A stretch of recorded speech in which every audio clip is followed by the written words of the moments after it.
ఇక ఇప్పటికే BRS party తమ ఎమ్మెల్యే అందరూ కూడా కాంగ్రెస్ పార్టీలో చేరుతున్న నేపథ్యంలో ఉక్కిరి బిక్కిరి అవుతోంది. ఇప్పటికే 6 ఎమ్మెల్సీలు ఒకేసారి చేరిపోవడం, సుమారుగా 7 మంది ఎమ్మెల్యేలు కూడా కాంగ్రెస్ పార్టీలో చేరడంతో షాక్ గురైన బీఆర్ఎస్ కి మరో షాక్ తప్పేలా కనబడడం లేదు. ఎక్కడ చూసినా కూడా బీఆర్ఎస్ పార్టీకి ఇక షాక్ల మీద షాకులు తగులుతున్నాయి.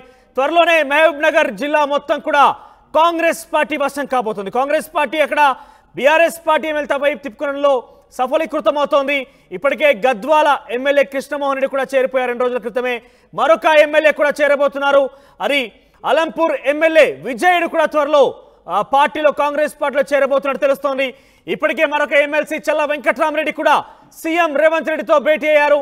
నేడో రేపో కాంగ్రెస్ గూటికి ఆ ఎమ్మెల్యే మరో ఎమ్మెల్సీ ఇద్దరు కూడా చేరబోతున్నట్టు తెలుస్తోంది. మొత్తం మీద ఉమ్మడి మహబూబ్ నగర్ జిల్లాలో 14 అసెంబ్లీ నియోజకవర్గాలు ఉన్నాయి. 3 ఎమ్మెల్సీలు కూడా ఉన్నాయి. ఇటీవల కాలంలోనే స్థానిక సంస్థల ఎమ్మెల్సీగా మరో వ్యక్తి కూడా ఎన్నికయ్యారు. సుమారుగా 3 ఎమ్మెల్సీలు, 14 ఎమ్మెల్యే నియోజకవర్గాలు. ఈ నేపథ్యంలో 14లో 12 కాంగ్రెస్ పార్టీ గెలుపొందింది. ఇటీవల కాలం 2 రోజుల క్రితమే మరో ఎమ్మెల్యే స్థానమైనటువంటి గద్వాల కృష్ణమోహన్ రెడ్డి కూడా కాంగ్రెస్ లో చేరిపోయారు. మరొకరు పెండింగ్ లో ఉన్నారు. ఆ ఒక్కరు కూడా అలంపూర్ నుంచి ప్రాతినిధ్యం వహిస్తున్న విజయుడు అక్కడ బీఆర్ఎస్ లో కొనసాగుతున్నారు. ఇక రేపో మాపు ఆయన కూడా చేరే అవకాశం ఉంది. ఇక ఎమ్మెల్సీల విషయానికి వస్తే చెల్లా వెంకట్రామరెడ్డి ఇప్పటికే రేవంత్ రెడ్డితో భేటీ అయ్యారు. ఇక రేపో మాపు ఆయన కూడా చేరే అవకాశం కనబడుతోంది. ఇక సీఎం సొంత జిల్లా మొత్తం కూడా హస్తగతం చేసుకునేందుకు కాంగ్రెస్ వ్యూహం రచిస్తోంది. రేపు జిల్లాల్లో సీఎం రేవంత్ రెడ్డి పర్యటన నేపథ్యంలో ఈ చేరికలు ఉండే అవకాశం కనబడుతోంది. సో దీనికి సంబంధించి పెద్ద ఎత్తున ఉత్కంఠ రేపుతోంది. వరుస శాఖలతో బీఆర్ఎస్ పార్టీ కుదేలవుతోంది. ఇక గద్వాల ఎమ్మెల్యే చేరికతో ఈ సంఖ్య ప్రస్తుతానికి బీఆర్ఎస్ నుంచి కాంగ్రెస్ లో చేరడంతో ఇక జిల్లా వ్యాప్తంగా 13కు చేరింది కాంగ్రెస్ పార్టీ ఎమ్మెల్యేల సంఖ్య. ఇక విజయుడి చేరికతో పూర్తిగా పాలమూరులో బీఆర్ఎస్ పార్టీ మొత్తం కూడా 0 కాబోతోంది. అన్ని కూడా హస్తగతం కాబోతున్నాయి. ఎస్ మాట్లాడడం ఇదే అంశానికి సంబంధించిన ప్రతినిధి మణికంఠ లైవ్లో సిద్ధంగా ఉన్నారు. ఎస్ మణికంఠ, సో ఇప్పటికే సుమారుగా 12 మంది ఎమ్మెల్యేలు అక్కడ గెలుపొందారు కాంగ్రెస్ పార్టీ తరఫున. ఏకంగా ముఖ్యమంత్రి రేవంత్ రెడ్డి సొంత జిల్లా కూడా మరొక ఎమ్మెల్యే గద్వాల కృష్ణమోహన్ రెడ్డి కూడా చేరిపోయారు. ఇప్పుడు ఏంటి విజయుడు చెల్లా వెంకట్రామరెడ్డి చేరబోతున్నారా, లేకుంటే ఇది కేవలం వార్తలుగా మిగిలిపోయే అవకాశం ఉందా?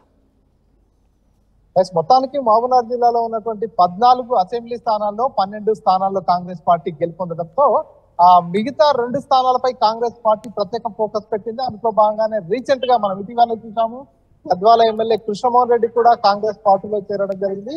ఇప్పుడు ప్రజెంట్ కేవలం అలంపూర్ నియోజకవర్గానికి సంబంధించినటువంటి ఎమ్మెల్యే విజయుడు మాత్రమే టిఆర్ఎస్ పార్టీలో ఉన్నారు. విజయుడు కూడా కాంగ్రెస్ పార్టీలో చేరబోతున్నారు అనేటటువంటి ప్రచారాలు అయితే జోరుగా కొనసాగుతున్నటువంటి పరిస్థితి. అలంపూర్ నియోజకవర్గానికి చెందినటువంటి సీనియర్ నాయకుడు ఎమ్మెల్సీ చెల్లా వెంకట్రామరెడ్డి రేవంత్ రెడ్డితో భేటీకి కావడం ప్రస్తుతం ప్రాధాన్యతను సంతరించుకుంది. ప్రస్తుతం చెల్లా వెంకట్రామరెడ్డి రేవంత్ రెడ్డితో భేటీ అయినట్టుగా ప్రచారం జరుగుతున్నటువంటి పరిస్థితి. వెంకట్రామరెడ్డి కనుక కాంగ్రెస్ పార్టీలోకి వెళ్ళినట్టయితే అటు అలంపూర్ ఎమ్మెల్యేగా ఉన్నటువంటి విజయుడు కూడా కాంగ్రెస్ పార్టీలోకి వెళ్తాడు. ఎందుకంటే ఎమ్మెల్యే గెలుపులో కీలక పాత్ర పోషించాడు వెంకట్రామరెడ్డి ముఖ్య అనుచరుడే విజయుడు. కాబట్టి ఒకవేళ వెంకట్రామరెడ్డి కనుక కాంగ్రెస్ పార్టీలకు వెళ్లాలనేటటువంటి నిర్ణయం తీసుకున్నట్టయితే అటు అలంపూర్ ఎమ్మెల్యేగా ఉన్నటువంటి విజయుడు కూడా కాంగ్రెస్ పార్టీలోకి వెళ్ళడం ఖాయంగా తెలిసింది.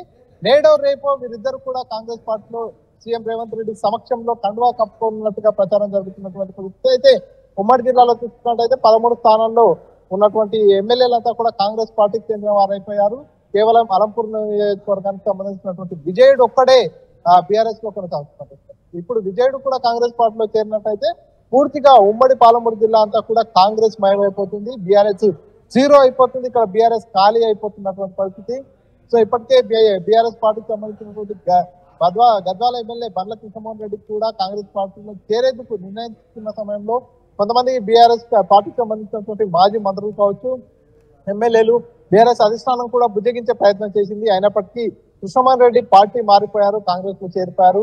ఇక మిగిలింది కేవలం అలంపూర్ నియోజకవర్గం మాత్రమే. కాబట్టి సీఎం సొంత జిల్లాగా ఉన్నటువంటి పాలమూరుని పూర్తిగా హస్తగతం చేసుకునేందుకు కాంగ్రెస్ పార్టీ పావులు కదుపుతుంది.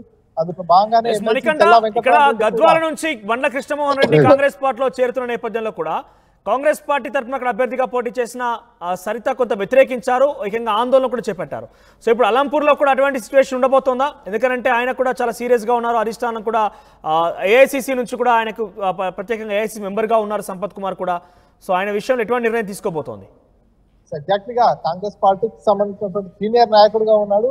సంపత్ కుమార్ ఏఐసీసీ మెంబర్ గా కూడా ఉన్నటువంటి పరిస్థితి. ఇప్పుడు ప్రస్తుతం కాంగ్రెస్ పార్టీలో కీ రోల్ గా ఉన్నటువంటి పరిస్థితి. సో ఈ నేపథ్యంలోనే చెల్లా వెంకట్రామరెడ్డి పార్టీలోకి వస్తున్న నేపథ్యంలో మరి సంపత్ ఎటువంటి రియాక్షన్ ని వెలపరుస్తాడు అనేది కొంత ఆసక్తికరంగా మారింది. మీరు అన్నట్టుగానే గద్వాల నియోజకవర్గంలో మొన్న చూసినట్టయితే గద్వాల ఎమ్మెల్యే కృష్ణమోహన్ రెడ్డి వస్తున్న నేపథ్యంలో అక్కడ జడ్పీ చైర్మన్ గా ఉన్నటువంటి సరిత పూర్తిగా వ్యతిరేకించినటువంటి పరిస్థితి. కృష్ణమోహన్ రెడ్డి రాకను వ్యతిరేకించారు. పెద్ద ఎత్తున ఆందోళన కార్యక్రమాలు కూడా చేపట్టారు. సో ఇప్పుడు అలంపూర్ నియోజకవర్గానికి టాస్క్ వచ్చింది. అలంపూర్ నియోజకవర్గం నుంచి విజయుడు కావచ్చు, అదేవిధంగా చెల్లా వెంకట్రామరెడ్డి ఇద్దరు కూడా కాంగ్రెస్ పార్టీలో చేస్తున్నట్టు వార్తలు వస్తున్నాయి. దీనిపై ఇప్పటి వరకు అయితే సంపత్ కుమార్ స్పందించలేదు. సంపత్ కుమార్ ఎట్లా స్పందిస్తాడు, ఒకవేళ ఎమ్మెల్యే విజయుడు కావచ్చు, అదేవిధంగా ఎమ్మెల్సీ వెంకట్రామరెడ్డి వీరిద్దరు రాకను ఆహ్వానిస్తారా లేకపోతే వ్యతిరేకిస్తారా, మళ్ళీ అలంపూర్లో కూడా ఇటు గద్వాలలో జరిగినటువంటి పరిస్థితులే రిపీట్ అవుతాయా అనేటటువంటి అంశం కూడా ప్రస్తుతం చర్చనీయాంశంగానే కొనసాగుతున్నటువంటి పరిస్థితి. ఏది ఏమైనా కాంగ్రెస్ పార్టీ ధోరణి అయితే చాలా క్లియర్ గా కనిపిస్తుంది. గద్వాల ఎమ్మెల్యే చేరిక విషయంలోనే గద్వాలకు సంబంధించినటువంటి కాంగ్రెస్ పార్టీ ఇన్ఛార్జ్ గా ఉన్నటువంటి సరిత తిరుపతి అనుచరులంతా కూడా పెద్ద ఎత్తున హంగామా సృష్టించారు. హై డ్రామా కూడా క్రియేట్ అయినటువంటి పరిస్థితి. కొంతమంది సెల్ టవర్ ఎక్కితే మరొకరు పెట్రోల్ బాటిల్ తో కూడా నిరసన తెలిపారు. గాంధీ భవన్ కూడా ఏకంగా వారంతా మూకుమ్మడిగా వెళ్లి ఈ ఎమ్మెల్యే మాకు వద్దంటూ కూడా గట్టిగా కూడా వారు ఎమ్మెల్యే రాకను వ్యతిరేకించినట్టు. అయినప్పటికీ కూడా కాంగ్రెస్ పార్టీ మాత్రం ఎక్కడా కూడా ఆలోచించలేదు. ఎవరైతే వ్యతిరేకిస్తున్నటువంటి సరితకు పూర్తిగా బుజ్జగించినటువంటి పరిస్థితి. ఎంత వ్యతిరేకత ఉన్నప్పటికీ కూడా ఖచ్చితంగా ఎమ్మెల్యేని పార్టీలోకి తీసుకున్నారు. సో ఇక్కడ కూడా అటువంటి పరిస్థితి రిపీట్ కాకుండా ఉంటుందనేది ఇప్పుడు ప్రస్తుతం జరుగుతున్నటువంటి టాక్. ఎందుకంటే సంపత్ కుమార్ కు ముందుగానే ఇన్ఫర్మేషన్ ఇచ్చి సంపత్ కుమార్ ను బుజ్జగించిన తర్వాత పార్టీలోకి రైట్.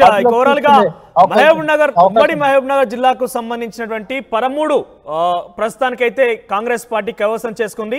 ఇక మరొక అలంపూర్ నుంచి కూడా విజయుడు చేరబోతున్నట్టు తెలుస్తోంది. మరొక ఎమ్మెల్యే చెల్ల వెంకటరామరెడ్డి కూడా రేవంత్ రెడ్డితో భేటీ అయినట్టు తెలుస్తోంది. వీరి చేరిక పట్ల కాంగ్రెస్ పార్టీ అధిష్టానం ఏం చెప్పబోతుంది అంటే కాంగ్రెస్ పార్టీ కార్యకర్తలు ఏ రకంగా రియాక్ట్ కాబోతున్నారో చూడాల్సిన అవసరం అయితే ఉంది.